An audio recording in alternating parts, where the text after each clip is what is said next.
喺我足球投注生涯之中咧，幫我贏得最多錢嘅方法就係買平半下盤。咁咩係下盤呢？就係支持受讓嗰一方。換句話講咧，係投注俾人睇淡嘅球隊。只要受讓嘅一方唔輸嘅話咧，你就贏錢。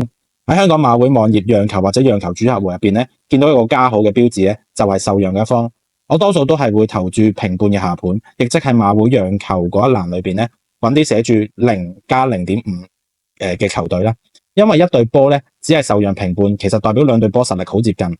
下盤球隊咧好多時都最少不敗嘅，即係最少都贏半個盤。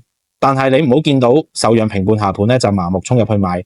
我哋要學識分別呢一個係真係平半下盤定係假嘅平半下盤。因為莊家有時會特登開呢啲有盤錯誤引導你，令你覺得兩隊波好接近。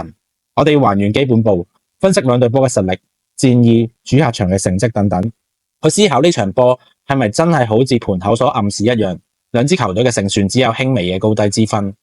咁咩嘅比賽經常開下盤呢？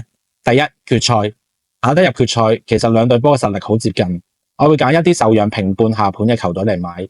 只要你翻查過去咁多屆世界盃同埋英格蘭足總盃決賽，好多時都係90分鐘裏邊和波或者爆冷。咁點解決賽特別多下盤呢？因為決賽兩隊波通常咧都會採取比較謹慎嘅戰術，唔會貿貿然谷上去進攻，而且決賽兩隊通常實力比較接近，而較弱嘅一方往往喺心理壓力冇咁大嘅情況之下，發揮出超水準，擊敗多人睇好嗰一隊。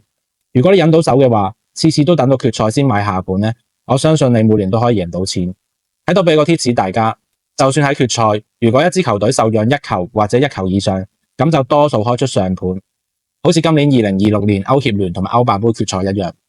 另外一啲賽事都經常開下盤嘅，突出嘅例子就係英超主場球隊受讓平半盤。點解特別強調係英超球隊呢？因為並唔係每一個聯賽嘅主場球隊都係咁強勢嘅。英超球隊主場嘅威力咧係特別強大，比起其他任何聯賽都強大。往往主場球隊都可以打出更高嘅水平。經典嘅例子就有利物浦主場對曼城。之前嗰6-7年曼城強勢嘅時候，曼城作客對親利記都讓利記平半嘅，而利記好多時咧都最少保持不敗。嗰幾年買利記下盤嘅朋友相信進賬唔少。